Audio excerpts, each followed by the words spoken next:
Hi friends, welcome to my YouTube channel. मैं हूं आपका पी मुख्तियार अहमद। आज हम 8वीं कक्षा की पाठ्यपुस्तक में 11वां पाठ है भाई का प्रेम।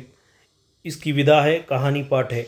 यह कहानी पाठ है। यहाँ देखिए, दो भाई एक दूसरे को मिल रहे हैं और नीचे एक परिवार के रूप में दिया गया है। इस चित्र को ध्यान से देखेंगे, सोचिए, बोलिए। यहाँ देखिए, दो परिवार यानी एक परिवार, माता पिता और बेटा और बहू, नहीं, बेटी और बहू, दामाद, इस तरह का एक छोटा सा परिवार यहाँ दिया गया है। चित्र में क्या क्या दिखाई दे रहा है? चित्र में माता पिता, दादा दादी, बच्चा बच्ची, भोजन, लोटा, गिलास, टिफिन, डिब्बा, इस तरह के पीछे से आसमान, पेड़, इस तरह के दिख रहे हैं। वे क्या कर रहे हैं? इसे भोजन कर रहे हैं, आपस में बातचीत भी कर रहे हैं। मिलजुल कर रहना क्यों ज़रूरी है? मिलजुल कर रहने से काम आसान बनते हैं। परिवार में जो भी सुख दुख को बांट सकते हैं। यहाँ देखिए, विषय प्रवेश। आधुनिक काल में एकल परिवार की व्यवस्था बढ़ती जा रही है।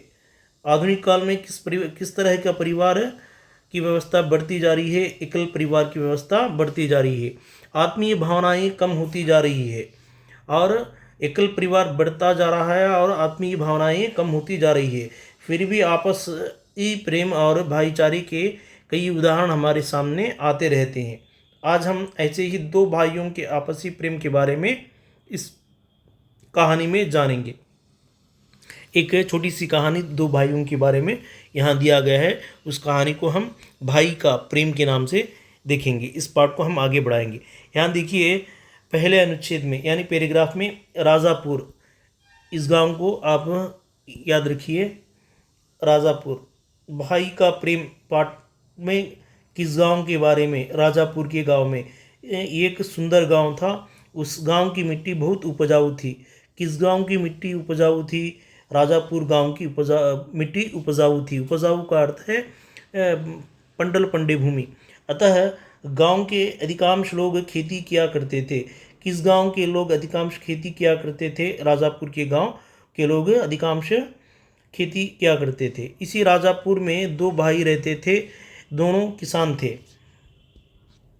उनके घर अलग अलग थे पर दोनों में बड़ा प्रेम था। दोनों भाई हमेशा एक दूसरे की भलाई की बात सोचा करते थे। यह पहले अनुच्छेद में राजापुर गांव है। उस राजापुर गांव में दो भाई हैं और उसी के साथ साथ उस गांव के सभी लोग खेती का काम करते हैं और दो भाई मेल जोल कर और एक दूसरे में सच्चाई प्रेम दिखाते, उन्हीं के बारे में सोचते, भलाई के बारे में सोचते रहते हैं, अपने अपने परिवारों के बारे में। इस वर्ष पूरे गांव में फसल अच्छी हुई है। राजापुर गांव के इस वर्ष में फसल अच्छी हुई है। कटाई हो चुकी है यानी फसल पूरा कट चुका है। खलिहान में सबके अनाज के ढेर लगे थे। खलिहान का अर्थ है जो स्टोरेज, जो फसल काटने के बाद जो खेतों में डालते हैं उसे खलिहान कहते हैं, यानी गोदाम। यानी जो खेतों में एक जगह एक झुंड के साथ डालते हैं। कुप्पा में अनाज के ढेर, कुप्पा को। एक दिन रात में बड़ा भाई लेटे लेटे सोचने लगा, मेरे दो बच्चे हैं, वे घर के कामकाज में सहायता करते हैं। यहाँ देखिए, उस साल फसल अच्छा लगी है और खलिहान में अनाज के ढेर सारे लगे हुए हैं। जब एक दिन रात में बड़ा भाई सोचता है, मेरे दो बच्चे हैं और घर में के कामकाज आते हैं और मेरे छोटे भाई के बाल बच्चे नहीं हैं। किसके बाल बच्चे नहीं हैं? छोटे भाई के बाल बच्चे नहीं है। उसे सारा काम अकेला ही संभालना पड़ता है। किसे सारा काम अकेला झेलना पड़ता है? छोटे भाई को अकेला ही काम झेलना पड़ता है, इसलिए मुझे उसकी सहायता करनी चाहिए। इस तरह एक दिन बड़ा भाई ने अपने भाई के बारे में सोचता है। यह सोचकर वह उठकर खलिहान की ओर गया है। अचानक एक दिन बड़ा भाई सोचते सोचते अपने भाई के बारे में सोचकर उठकर खलिहान के तरफ निकल पड़ा। देखेंगे, यहाँ देखिए, दो भाई है। अब गठरी यानी एक मूठे को सर पर, अनाज की मूठे को सर पर रखे हुए हैं। पीछे जो यही खालिहान है, यहाँ इस चित्र में यह खालिहान के रूप में दिया गया है। यह फसल के खेत है, इस तरह यहाँ दिया गया है। यहाँ देखेंगे दूसरा अनुच्छेद, खालिहान में अपने अनाज के ढेर से उसने 10 गठरी अनाज बांधा। बड़ा भाई ने अपने खालिहान से 10 गठरी यानी 10 बैग मूठे 10 मूठे गठरी बांधी है अनाज के। उनमें से एक गठरी सिर पर रखकर छोटे भाई के ढेर की ओर बढ़ा। जब अचानक जो बड़ा भाई सोचकर खालिहान से निकला और 10 गठरी बनाई अनाज की, उस 10 गठरी में से एक गठरी को सिर पर रखकर अपने भाई के खालिहान के ओर बढ़ा। ठीक उसी समय छोटा भाई भी अपने घर में बैठा सोचा रहा था, मैं जवान हूँ, यहाँ देखिए, यानी मैं एंगर हूँ, जवान हूँ, जितना चाहे उतना काम कर सकता हूँ और कहीं भी जा सकता हूँ। किसी कारणवश यदि खेती में फ़ायदा नहीं हुआ तो कोई दूसरा काम कर लूँगा। मेरा खर्च कम है, लेकिन मेरे बड़े भैया तो बाल बच्चे हैं, घर गृहस्थी के खर्चे अधिक है, इसलिए मुझे उनकी सहायता करनी चाहिए। वह भी उठा और खालिहान की ओर चल पड़ा। जिस तरह बड़े भाई ने अपने छोटे भाई के बारे में सोचा है, उसी तरह वैसा ही अपना छोटा भाई भी अपने भाई के बारे में इस तरह सोचा है।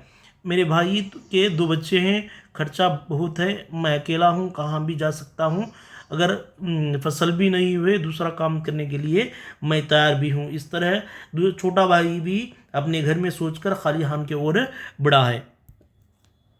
बड़े भाई ने क्या किया है, यहाँ देखिए, बड़े भाई ने खालिहान में अपने अनाज के 10 गठरी बांधा और एक गठरी अपने छोटे भाई के देने के लिए, यानी छोटे भाई के अनाज के झुंड में डालने के लिए निकल पड़ा।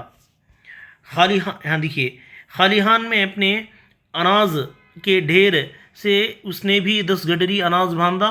उनमें से एक गठरी सिर पर रखकर बड़े भाई के ढेर की ओर बढ़ा। जिस तरह बड़ा भाई सोचा, उसी तरह अपना छोटा भाई भी 10 गठरी बांधा। बड़ा भाई 10 गठरी बांधा और छोटा भाई भी 10 गठरी बांधा। सिर पर एक गठरी लेकर उस बड़े भाई के ढेर के पास निकल पड़ा। अंधेरी रात थी, हाथ को हाथ भी दिखाई ना देता था, हाथ को हाथ भी नहीं भी दिखाई ना देता था, यानी अंधेरा। इस वातावरण में दोनों भाई धीरे धीरे एक दूसरे के अनाज के ढेर की ओर बढ़ रहे थे। अचानक वे एक दूसरे से टकरा गए। जिस तरह अपना बड़े भाई के खालिहान से छोटे भाई के खालिहान तरफ निकल पड़ा, उसी तरह छोटा भाई अपने बड़े भाई के खालिहान के अनाज के ओर बढ़ चला, लेकिन अंधारे में एक दूसरे को पहचान नहीं पाए और टकरा गए। दोनों चौंक कर आश्चर्य होकर एक साथ बोले, कौन? दोनों भाइयों ने एक दूसरे से को देखा, उनके सिर पर अनाज की गठरियाँ थी। दोनों समझ गए। इस तरह अचानक दोनों टकराने पर महसूस किया और दोनों भाई देख लिए और दोनों समझ गए। बड़े भाई ने कहा, छोटे, तुम्हारी मदद करने वाला कोई नहीं है। जब बड़ा भाई कहता है, छोटे, तुम्हारी मदद करने के लिए कोई नहीं है, इसलिए मैं खेती का सारा काम तुम्हें अकेले संभालना पड़ता है। जो खेत का सारा काम अकेला संभालना पड़ता है।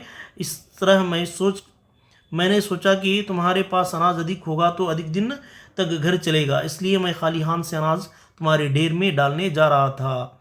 इस तरह बड़ा भाई ने अपने छोटे भाई के बारे में कहता है। उसी तरह छोटा भाई दिखे, भैया आप बाल बच्चे वाले हैं, आपके खर्च अधिक हैं, आपको अधिक मात्रा में अनाज की आवश्यकता होती है, इसलिए मैं खालिहान से अनाज आपके ढेर में डालने जा रहा था। जिस तरह बड़े भाई सोचा है, उसी तरह छोटा भाई भी बाल बच्चों है, खर्चा अधिक है, इस तरह सोचकर उस गठरी को लेकर उस खालिहान के पास निकल पड़ा। अपनी बात कहते सुनते दोनों भाइयों की आंखें भर आई। आंखें भर आना, संतोष होना। दोनों रोते हुए एक दूसरे के गले लग गए। दोनों रोते हुए एक दूसरे के गले लग गए। दोनों भाइयों के प्रेम की यह कहानी आज भी लोग भाव विभोर होकर सुनते सुनाते हैं। इस राजापुर गांव में इन दोनों भाइयों के बारे में आज भी इन भाइयों के प्रेम के बारे में चर्चित हो रहा है। छोटा भाई क्या सोचने लगा, यहाँ देखिए प्रश्न दिए गए हैं। छोटा भाई ऐसा सोचने लगा, मैं जवान हूँ, मैं कुछ भी कर ले सकता हूँ, यह काम नहीं तो दूसरा काम भी कर ले सकता हूँ। मेरे बड़े भाई के 2 बच्चे हैं, बड़े भाई के बच्चे हैं, बाल बच्चे हैं, उनका खर्चा अधिक है और गृहस्थी भी है। इस तरह छोटा भाई सोचा है। अपनी बात कहते सुनते दोनों भाइयों ने क्या किया है, बात कहते सुनते दोनों भाइयों ने आंखें भर आई, दोनों रोते हुए एक दूसरे को गले मिल गए। इसका उत्तर ही बनता है,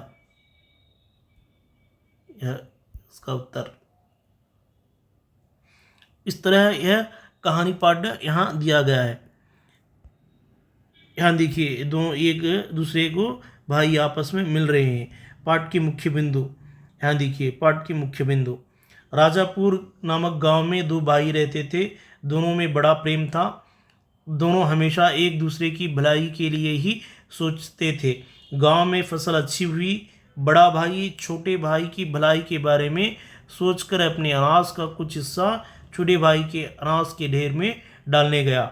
छोटा भाई भी ठीक उसी प्रकार सोचकर अपने अनाज का कुछ हिस्सा बड़े भाई के अनाज के ढेर में डालने गया। दोनों रात में एक दूसरे से टकरा गए और अनाज के ढेर के पास जाने का कारण समझ गए।